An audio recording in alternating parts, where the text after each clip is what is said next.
Hello student, आज हम हिंदी में 4th चैप्टर हमारा राष्ट्रीय ध्वज इसे रीड करते हैं। आप जानते हैं कि 15 अगस्त 1947 को हमारा देश स्वतंत्र हुआ था। इस तिथि को प्रतिवर्ष पूरा देश स्वतंत्रता दिवस मनाता है। 26 जनवरी सन 1950 यानी 1950 को हमारे देश का शासन हमारे संविधान के अनुरूप चलना आरंभ हुआ। इस तिथि को पूरा देश गणतंत्र दिवस मनाता है। स्वतंत्रता दिवस तथा गणतंत्र दिवस हमारे राष्ट्रीय पर्व हैं। राष्ट्रीय पर्व को अनेक कार्यक्रम आयोजित किए जाते हैं।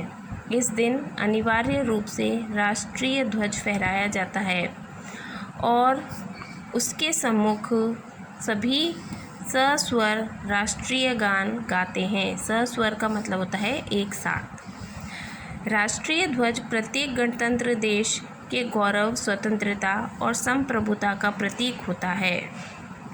हमारे देश का राष्ट्रीय ध्वज तिरंगा कहलाता है। हमारे राष्ट्रीय ध्वज में 3 भिन्न भिन्न रंग की पट्टियां हैं, इसलिए इसे तिरंगा कहा जाता है। हमारे राष्ट्रीय ध्वज की सबसे ऊपर की पट्टी का रंग केसरिया है।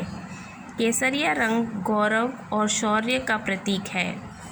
मध्य की पट्टी श्वेत रंग की है। श्वेत रंग शांति और अहिंसा का प्रतीक है। ध्वज के सबसे नीचे की पट्टी हरे रंग की है। हरा रंग समृद्धि का प्रतीक होता है। इन तीनों पट्टियों की लंबाई बराबर होती है। राष्ट्रीय ध्वज के मध्य स्थित श्वेत पट्टी के मध्य में नीले रंग का एक चक्र भी बना होता है। इस चक्र में कुल 24 तीलियां होती हैं। यह चक्र प्रगति और समय के सदैव गतिशील होने का प्रतीक है। इसे अशोक चक्र भी कहते हैं। राष्ट्रीय ध्वज आयताकार होता है। जितनी इसकी चौड़ाई होती है उसके 1.5 गुना अधिक इसकी लंबाई होती है। सूती अथवा खादी का बना हुआ ध्वज अधिक उत्तम माना जाता है। राष्ट्रीय ध्वज हमारी स्वतंत्रता, गौरव, सम्मान और संप्रभुता का प्रतीक है। हम सभी भारतीयों का यह परम कर्तव्य है कि इसका सम्मान और रक्षा करें। राष्ट्रीय ध्वज को फहराते समय निम्नलिखित बातों का अवश्य ध्यान रखना चाहिए। पहला, फहराते समय ध्वज की केसरिया रंग की पट्टी ऊपर की ओर रहनी चाहिए। सूर्यास्त होने पर राष्ट्रीय ध्वज आदरपूर्वक उतार लेना चाहिए। राष्ट्रीय ध्वज को फहराते या उतारते समय यह ध्यान रखना चाहिए कि इसके किसी भी भाग का भूमि से स्पर्श न हो सके, यानी भूमि से टच ना हो सके। इसको सावधानी पूर्वक उतार कर तय बनाकर संभाल कर रखना चाहिए ताकि यह मैला न हो अथवा फटने न पाए। मैला या फटा हुआ ध्वज कदापि प्रयोग में नहीं लाना चाहिए। राष्ट्रीय ध्वज का प्रयोग सजावटी वस्तु के रूप में नहीं करना चाहिए।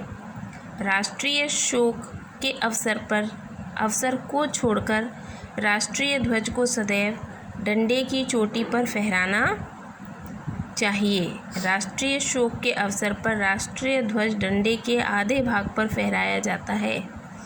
हम सभी का यह पुनीत कर्तव्य है कि हम इन बातों का ध्यान रखें और सदैव अपने राष्ट्रीय ध्वज का आदर करें।